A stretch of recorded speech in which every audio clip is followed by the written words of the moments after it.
저는 오늘 사도행전 26장 19절에서 29절 말씀 중심으로 해서 하나님의 도우심 받는 강건한 사람이라는 제목으로 하나님 말씀을 증거하겠습니다. 우리가 수주에 걸쳐서 바울이 총독과 또 대제사장과 왕 앞에서 재판받는 이야기를 하고 있습니다. 왜 바울이 재판을 받느냐? 지난주도 그게 말씀이잖아요. 똑같은 성경을 보고 똑같은 하나님을 믿고 있는데도 뭔가 핀트가 안 맞아. 가장 핀트가 안 맞는 게 뭐예요? 메시아에 대한 사상이라고 그랬죠. 이스라엘이 바라보는 메시아는 날마다 승리하고 영광을 누리고 강력한 메시아.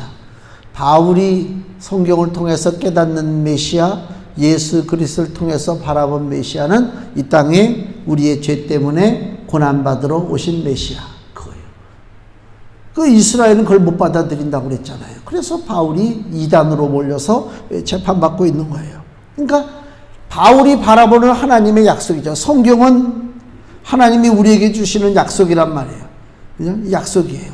근데 바울이 바라보는 약속과 이스라엘 사람들, 그 당시에 유대인들이 바라보는 약속이 틀려요. 가장 큰 게 메시아에 대한 얘기죠. 한쪽은 영광만 받는 메시아, 바울이 바라보는 메시아는 고난받는 메시아.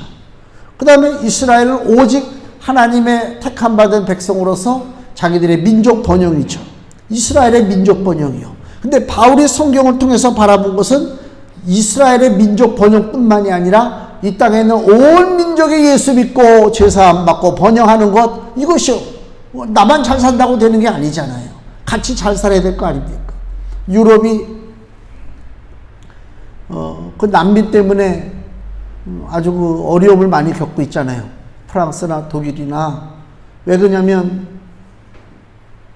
유럽이 한참 힘이 있을 때 1차 대전, 2차 대전 그 전까지 힘이 있을 때 북아프리카라든가 중동을 지배를 했단 말이에요. 자기들 식민지로 삼았다고. 그래 놓고 어려운 일이 있을 때냐, 너네나 우리랑 같은 나라니까 같이 우리가 힘을 합쳐서 싸우자. 그리고 그들의 희생을 강요했어요. 근데 전쟁이 다 끝났어요. 그리고 이제 헤어졌어요. 프랑스는 프랑스대로, 영국은 영국대로, 독일은 독일대로. 근데 여전히 아프리카와 중동은 가난해. 살기가 힘들어. 그러니까 그 아프리카와 중동에 있는 사람들이 무슨 생각하느냐? 옛날에 저 나라가 우리를 점령해가지고 저 나라의 식민지로 우리가 살았는데 그때 추억도 있고 또 그들의 약속도 있고 그래가지고 그 중동이라든가 아프리카 출신 사람들이 목숨을 걸고 프랑스로 가고 영국으로 가고 독일로 가고 막 그러는 거예요. 그러니까 그 이민자들이 넘쳐나니까 영국 사회, 프랑스 사회가 어떻게 돼요? 망가지는 거예요. 망가지는 거예요. 예를 들어서 한번 보세요. 우리나라가 이렇게 좀 살아가고 있는데 예를 들어서 저 어디 동남아시아의 아주 가난한 나라 사람들이 야, 우리는 K-팝 한국을 너무 좋아해.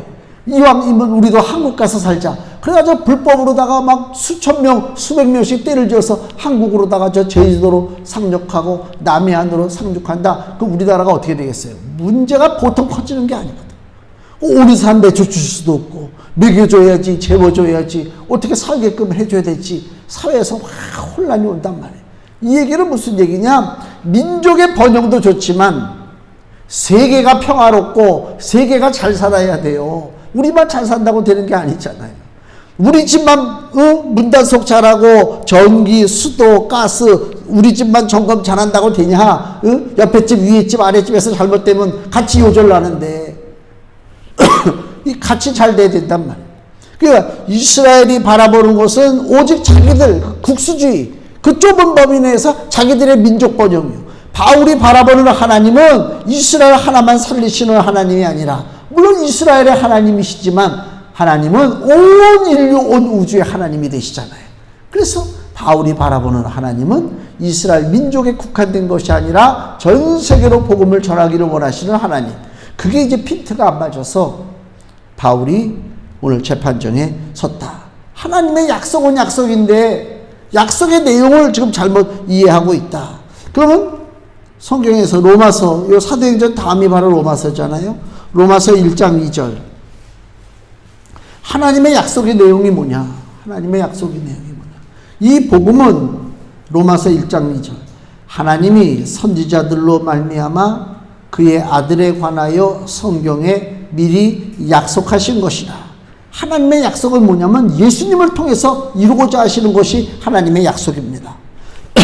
그러니까 하나님의 약속은 그냥 이루어지는 게 아니에요. 하나님의 약속이 이루어지려면 반드시 뭐가 필요하냐? 예수 그리스도 하나님의 아들이 필요하시다. 그래서 다시 로마서 뒤로 가면 갈라디아서가 나와요. 로마서, 고린도전서, 그죠? 그 다음에 후서, 갈라디아서가 나온단 말이에요. 갈라디아서 4장 4절. 갈라디아서 4장 4절에서 5절 말씀. 신약성경 306페이지. 갈라디아서 4장 4절에서 5절. 때가 참에 하나님이 그 아들을 보내사 여자에게서 나게 하시고 율법 아래 나게 하신 것은, 자, 하나님의 약속이 성취가 되려면 누가 있어야 된다고요? 하나님의 아들 예수 그리스도가 있어야 됩니다. 그죠? 그래서 여기 갈라디아서 4장 4절에 때가 찼어요. 하나님의 약속을 이루는 때가 찼단 말이에요. 약속이라는 게 뭐예요? 지금 이루어진다고 얘기하기 전에, 약속이라고 하는 것은 미래에 일어날 사건에 대해서 말하는 것이 약속이죠. 그 미래에 일어날 사건, 그것이 때가 찼어요. 때가 참에 하나님이 그 아들을 보내사 여자에게서 나게 하시고 율법 아래 나게 하신 것은 율법 아래 있는 자들, 그죠? 모든 이 땅에 죄의 법 아래 묶여서 죄 짓고 저주받고 멸망받을 수밖에 없는 인생들을 율법 아래 있는 자들이다, 이렇게 얘기해요. 율법 아래 있는 자들을 속량하시고 죄사함을 주시고 우리로 아들의 명분을 얻게 하려 하심이라. 이게 무슨 얘기입니까? 잘 보셔야 돼요. 이 간단한 얘기가 아니지만 우리는 상당히 지금 고지식이야. 신학적 지식이 높다니까. 하나님이 약속하셨어요. 뭘 약속하셨어요? 예수 그리스도를 통해서 우리로 하여금 더 이상 죄 가운데 저주받은 인생으로 살지 않게 하겠다라고 하는 약속을 하셨다만, 가장 그 답답하고 비참한 게 뭐냐면 사람들이요, 대다수의 사람들이 자기들의 인생이 저주 가운데 사는 것조차도 몰라. 그게 불쌍한 거예요. 그게 불쌍하고. 그 신문 인터뷰 기사를 보니까 뭐 북한에 뭐 정보원인가 뭔가 하는 사람이 인터뷰를 했는데, 북한의 심각한 문제가 뭐냐? 절대로 안 무너진대. 왜 안 무너지지? 우리는 곧 무너진다고 그랬는데. 그 사람 얘기가 김일성 죽을 때 무너진다고 그랬지. 그 다음에 김정일 죽으니까 무너진다고 그랬지. 김정은이가 또 오니까 쟤는 스위스에서 공부하려니까 뭔가 다르겠지. 어떻게 좀 뭐가 북한 체제가 좀 변화가 안 변한대. 그 사람 얘기가 앞으로도 안 변한대. 왜 그러냐? 병들었대. 이미 철저하게 그 북한 땅에 사는 백성들이 병이 드는 거예요. 잘못된 사상, 잘못된 거, 병이 들어가지고 잘못된 세상에 살면서 잘못된 것에 대한 반항이 없어. 잘못된 줄 몰라. 가장 비참한 인생이 뭐냐? 자기가 저주 가운데 사는데 자기 인생이 저주라고 하는 사실을 모르고 사는 거예요. 그 어저께 유튜브를 요새 재밌게 보는 게 탈북한 사람들 나와서 그 우리말로 하면 간증하는 이야기들 있잖아요. 어떻게 도망강을 넘어오고 압록강을 넘어서 막 이러는데, 그 젊은 청년인데 아주 똑똑하더라고요. 16살 땐가 넘어왔다는데 지금 성균관대학교 정치외교학과에 다닌다고 그래요. 똑똑하죠. 사투리도 안 쓰는데. 근데 어머니가 먼저 중국으로 넘어가가지고 한국으로 갔어. 누나하고. 그래서 이제 엄마가 아들도 너도 중국으로 와서 한국으로 넘어오라. 문제는 아버지야. 아버지가 왜 문제냐? 그 아들 표현은 아버지가 새빨 같아. 공산주의 사상에 탁 물들어가지고 죽어도 이 땅에서, 수령님 땅에서. 그래가지고 아버지 손잡고 설득을 해가지고 엄마는 저쪽 중국 땅에서 기다리고 자기 아버지를 데리고 그 두만강을, 그 압록강을 건너가지고 만난 거예요. 거기서 이제 같이 가면 돼. 아버지는 난 여기까지다. 나는 내 땅으로 돌아간다. 그 아버지는 잠깐 돌아가려고 그래. 그래갖고 아들이 어떻게 했어요? 아버지를 그냥 돌려보내기 뭐하니까 엄마 나중에 또 올게. 그리고 아버지 손잡고 다시 북한으로 갔대. 너무 안타깝죠. 그래서 아버지를 설득하려고 그렇게 애를 썼는데 설득이 안 돼. 그래서 마지막으로 다시 한번 또 엄마가 중국으로 오고 아버지 손잡고 또 압록강을 건너갔어요. 거기서 이제 토론이 벌어지는 거잖아요. 막 좋은 음식 먹고 팔아. 중국도 이런데 한국은 이거에 비할 바가 아니다. 근데도 설득이 안 돼. 오직 내 조국, 저기 위대한 수령이 있는 내 조국, 그것만 바라보는 거예요.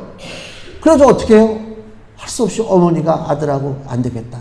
아버지는 놓고 가야 되겠다. 근데 아버지가 우리가 가는 걸 용납하겠느냐? 그래가지고 중국 술, 센 술을 이렇게 드시오, 안 드시오. 그래 먹여가지고 아버지는 술에 골아 떨어져서 주무시고 있을 때 그때 엄마하고 아들은 놔두고 편지 한 장 쓰고 떠나왔다. 그거는 끝이야.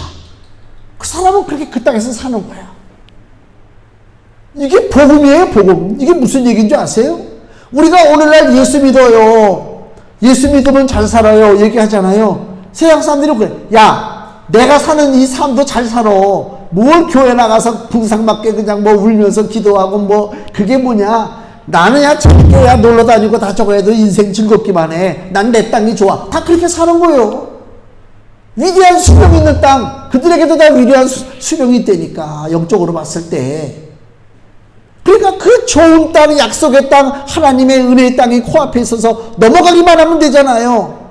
주의 손을 잡고 가기만 하면 된다고. 그거를 안 한다니까. 야, 나 그걸 보면서 똑같다. 그게 누가 그러잖아요. 북한이 멸망하지 않는, 그 체제가 무너지지 않는 이유가 뭐냐? 종교의 나라기 때문에 그래. 종교 사상. 김일성이가 하나님이 됐다니까. 그러니까 뭉쳐져서 안 움직이는 거예요. 우리 생각 같아서 곧 무너질 것 같잖아. 이 복음과 비복음, 하나님의 은혜 속에 사는 인생과 하나님의 은혜를 모르고 사는 사람이 이 대한민국 땅에 같이 있지만, 똑같은 대한민국 여권을 들고 돌아다니고 있지만은 실상은 하나님 보실 때는 건널 수 없는 강이 그 가운데 가로막혀 있다. 내 아무리 사랑하는 가족이라 할지라도 예수 그리스도와 상관없이 살아가고 있다면 그 사람과 나 사이에는 건널 수 없는 강이 있는 거예요. 이미 갈라진 거야. 그래서 예수께서 말씀하기를 내가 온 것이 너희들 가정에 화평을 주기 위해서 온 줄로 아느냐?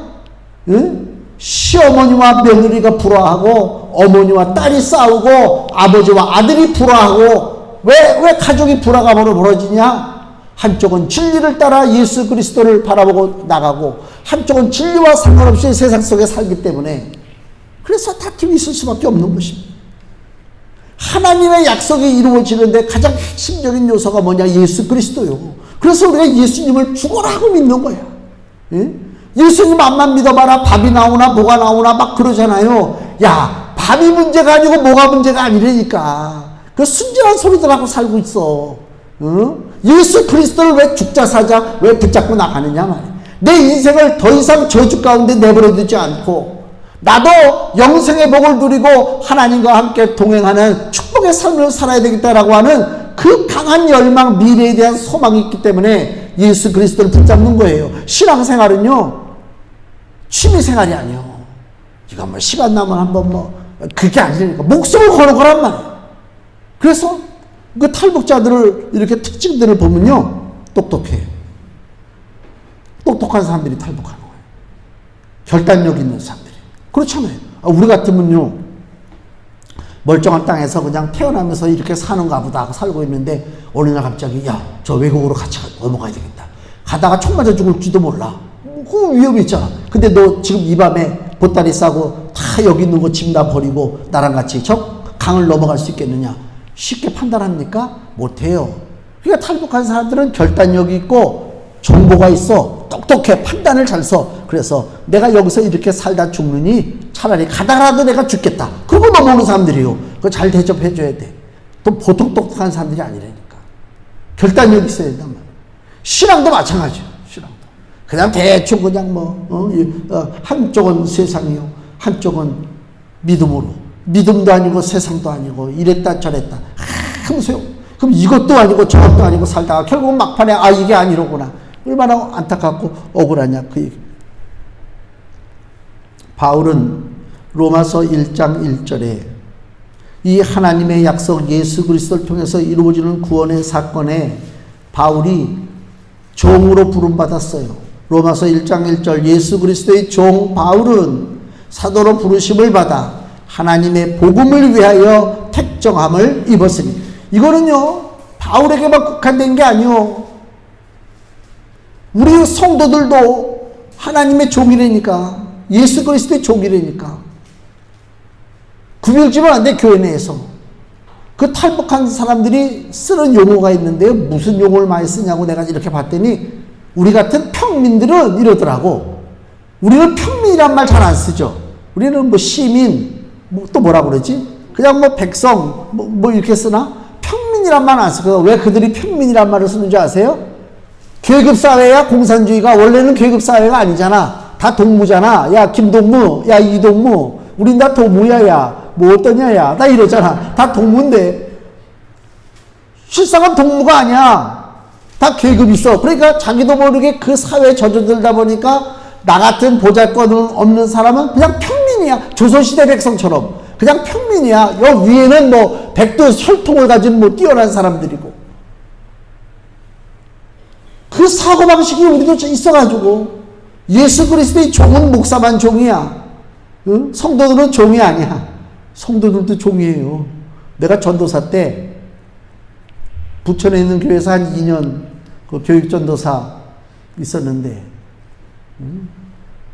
대표 기도를 하잖아요. 대표 기도 하시는 분이 목사님을 위해서 막 기도하고 또 난 전도사도 있으니까 전도사도 놓고 기도하잖아요. 뭐라고 기도하시는지 아세요? 목사님은 큰 종이야. 큰 종. 그 다음에 작은 종 우리 뭐 전도사. 작은 종이 어디 있고 큰 종이 어디 있어? 무슨 뭐 보신각 종인가? 그게 아니잖아요. 내가 그래서 아이고 참. 이 계급을 만들면 안 된단 말이야. 계급을 만들면. 계급이 싫어서 뛰쳐나온 게 우리 개신교 아닙니까? 천주교가 계급이 많아요. 모자 막 황금 모자 뒤집어 쓰고 그냥 뭐 지팡이 들고 막 계급이 있어서 우리는 계급이 필요 없다. 그리고 뛰쳐나온 게 개신교예요. 프로테스탄트란 말이에요. 근데 뛰쳐나오고 나서 자기들이 또 계급을 만들어. 이런 나쁜 놈들이지. 바울은 종으로 부름받았어요. 종으로 부름받았다는 얘기가 뭐냐면요. 잘 들으세요. 종으로 부름받아서 종이 하는 모든 일은 결국은 종의 일이 아니고 누구 일이요? 하나님의 일이요. 주인의 일이란 말이에요. 종은 주인의 일을 한단 말이에요. 주인의 일을. 종은 자기 마음대로 일하는 것이 아니라 주인의 명령을 듣고 일한다. 그럼 어떤 일이 벌어져요? 그럼 책임을 누가 져요? 종이? 아니요. 물론 나쁜 주인 같으면 야 그건 네가 잘못했으니까 네가 뒤집었어. 그런 나쁜 주인도 있어요. 그러나 우리 주인 대신 예수 그리스도는 아니요. 내가 주인의 일을 한단 말이에요. 잘 될 수도 있고 뭐 잘못될 수도 있고 속상할 때도 있고 이렇죠. 그러나 이 모든 일은 주인의 일이기 때문에 종인 내가 책임지는 것이 아니라 누가 책임지신다고요? 주인 대신 우리 주 예수 그리스도께서 책임져 주시는 줄로 믿습니다. 그래서 내 인생을 맡기는 거예요. 내가 주님이 아무 때나 내 인생을 맡아서 책임져 주시는 것이 아니라 내가 주인의 품에서 주인의 일을 바르게 하는 종의 삶으로 살아갈 때에 하나님께서 임마누엘로 나와 함께 하시고 내 인생을 책임져 주신다 그 얘기입니다. 그래서 다 주인이 책임져 주실 것을 믿기 때문에 바울이 담대한 거예요. 오늘 본문에 22절 말씀 보세요. 22절에 뭐라고 돼 있어요? 하나님의 도우심을 받아 내가 오늘까지 서서 높고 낮은 사람 앞에서 증거하는 것은 자 바울이 높은 자나 낮은 자나 구별하지 아니하고 기죽지 않고 두려워하지 않고 그죠? 협박에 떨지 않고 담대하게 복음을 전한 것은 뭐 때문이라고요? 하나님의 도우심을 받아 하나님의 도우심을 받는 거예요. 왜? 나는 종으로서 바른 일을 하기 때문에. 하나님은 어떤 일에 도우심을 주시느냐? 종이 주인의 일을 할 때 도와주시는 거예요. 그죠? 종을 일을 시켰는데 종이 주인이 이렇게 보니까 저놈이 내 일을 안 하고 자기 육신의 정욕을 위해서 안목의 정욕을 위해서 이생의 자랑을 위해서 종이 자기 일만 하려고 해? 주인이 도와줘요? 안 도와주지. 하나님의 일을 할 때에 주인의 일을 할 때에 주인께서 그 종을 도와주신다. 그러면 하나님의 일, 주의 일이 도대체 뭐냐? 구체적으로 예수님께서 요한복음 6장에 아주 뚜렷하게 말씀해 주셨어요. 요한복음 6장 28절 요한복음 6장 28절에서 29절. 저희가 묻되 우리가 어떻게 하여야 하나님의 일을 하오리까? 예수께서 대답하여 가라사대 하나님의 보내신 자를 믿는 것이 하나님의 일이니라 하시니 아멘. 하나님의 일을 어떻게 합니까? 라고 물을 때 예수님 말씀이 뭐예요? 하나님의 보내신 자. 하나님 보내신 자가 누구예요? 바로 예수님. 예수 그리스도를 믿는 것이 하나님의 일이다. 이게 가장 소중한 것입니다. 우리 인생에 소중한 것이 뭐냐 한번 좀 생각해 보세요. 내 인생을 전반적으로 쭉 놓고 한번 보세요. 과연 내 삶, 태어나면서부터 자라나고, 그 다음에 이제 정체가 되고, 뭐 세상에서 많은 멋진 일도 겪어보고 하는 이런 인생의 내 길을 볼 때 가장 소중한 것이 뭐냐? 가장 소중한 것이 뭐냐? 태어나는 것, 자라나는 것, 살아가고 있는 것, 이 가운데 가장 소중한 것이 뭐냐? 이걸 성경에서는 이렇게 표현해요. 베드로전서 1장 24절입니다. 이 땅에 우리가 살면서 귀하다고 생각됐던 많은 것이 있는데, 베드로전서 1장 24절, 그러므로 모든 육체는 풀과 같고 그 모든 영광이 풀의 꽃과 같으니, 딱 한마디로 인생을 정의하는 거예요. 우리 육체는 풀이요. 우리가 이 땅에서 누리고 사는 모든 거, 즐거움, 기쁨, 행복, 뭐 많잖아, 여러 가지. 그 모든 것이 뭐라고요? 풀의 꽃과 같으니, 풀은 마르고 꽃은 떨어지되. 육신의 삶에 내가 소중하게 생각했던 모든 것들이 결국은 마르고 떨어져서 나하고는 상관없는 것이 된다. 베드로전서 1장 25절, 소중한 것이 무엇입니까? 오직 주의 말씀은 세세토록 있도다 하였으니 너희에게 전한 복음이 곧 이 말씀이니라. 아멘. 복음은요, 복음에 대해서 여러 가지로 정의를 내릴 수가 있겠지만은, 복음은 뭐냐? 내 인생을 그냥 내버려 두면 저주 가운데 절망하고 좌절하고 고통받고 살다가 죽을 수밖에 없는 게 인생입니다. 그 인생을 내가 그냥 그 인생을 받아들일 수가 없다.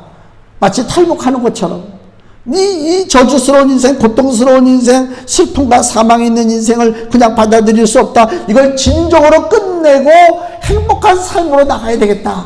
거기에 답변을 주는 것이 복음입니다. 그게 뭐예요? 인생의 그 고난한 삶의 마지막을 장식하고, 그것이 마지막인 줄 알았는데 또 다른 찬란하고 영원한 삶이 우리를 위해서 기다리고 있다고 하는 사실을 보여주는 것입니다. 그게 복음입니다. 그 복음을 붙잡고 나가는 거예요. 복음을 알고 살아야 내 인생에 가치가 있어요. 복음을 모르고 살면 가치가 없어요. 가장 소중한 게 복음이에요. 더 쉽게 얘기할까요? 비행기 탔잖아요. 여행 간다고 비행기를 탔단 말이에요. 기내식 나오잖아요. 야, 어떤 사람들은 비행기 음식이 별로라는데 난 비행기 음식이 맛있던데. 그 싸구려 중국 비행기도요, 그 중국식 덮밥 같은 거 나오거든요. 아, 진짜 맛있어. 근데 이제 비행기 음식은 그거 너무 철저하게 이렇게 포장을 해가지고, 그때 한번 이제 물을 먹는데 꼭 야구르트, 그 떠먹는 야구르트 같은데 물이 담겨 나오더라고.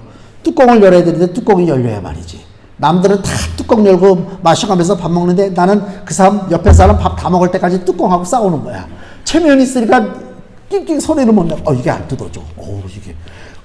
나중에 너무 화가 나가지고 간단한 방법이 있는데, 사람이 왜 이렇게 어리석을까? 포크로다가 구멍을 뻥뻥 뚫으면 되잖아, 위에. 그래가지고 먹었던 기억이 나요. 비행기 음식이 맛있어요. 그 빵하고 버터 주는 것도 맛있고요. 참 맛있다. 그 비행기 타서 기내식도 먹지. 이제 내가 갈 여행지에 대해서, 가면 이제 어디 가야지. 다, 아주 그 꿈에 부풀었잖아요. 얼마나 행복해요. 즐거워요. 근데 문제는 뭐예요? 도착하려고, 착륙하려고 보니까 일기가 너무 안 좋아서 비행기가 착륙을 못 한대. 그 빙빙 돌아. 그때부터 무슨 생각이 들어? 뭐 여행 즐거움이고 나발이고 그러잖아요. 다 소용없어. 하나님 제발 좀 내리게 해주세요. 응? 인생이 그거예요. 내리지 못하면 그 인생 아무 의미가 없어요. 그 내린다는 게 뭐예요? 최종 목적지에 가는 거잖아요. 최종 목적지가 뭐예요? 하나님이 예비하신 내 아버지 집. 염려하고 근심하지 말아라. 내 아버지 집에 너희가 거할 곳이 많도다. 그게 착륙 지점이라니까. 그 착륙 지점이 불분명하면 그 인생은요, 아유, 끔찍한 이런 방법 말할 수가 없지. 그래서 비행기 탔을 때 가장 소중한 게 뭐예요? 잘 착륙하는 거예요. 그래야 바퀴가 탁 타면 그때 어떻게 해요? 박수 치잖아. 예? 한두 사람, 야, 그때 사할린 가는데 비행기가 그 소련 비행기, 러시아 비행기, 아주 잘 떨어지기로 유명한 비행기가 소련 비행기예요. 하필 그걸 탄 거야. 아유, 돈 몇 푼 아낀다고, 러시아. 비행기가 흔들리니까 아주 막 죽을 맛이더라고. 막 속이 막 니글니글. 웬만하면 저는 멀미 안 하는데. 그래, 비행기가 텅 하고 내리는데 막, 아이고, 살았구나. 그냥. 응? 그래가지고 가가지고 거기 마침 그걸 다 내 속사정을 알고 그 동태찌개를 끓여주더라니까 사할린에서 그거 한 숟가락 딱 마시니까 그냥 속이 쫙 풀렸어요. 그 경험이 있어요. 잘 내려가야 돼요. 복음은 우리로 하여금 인생의 마지막인 줄 알고 잘 내려갔는데 실은 마지막이 아니야. 우리에게 마지막은 없어요. 그게 복음이에요. 야, 마지막이다 까짓거 그냥 뭐 먹고 마시고 뭐 죽자 말이야. 그거는 그래, 걔들은 그게 마지막이겠지, 저주 가운데. 우리는 마지막이 없어요. 우리 모두는 그리스도의 종으로 부름을 받았습니다. 다시 로마서 1장 6절 보면요.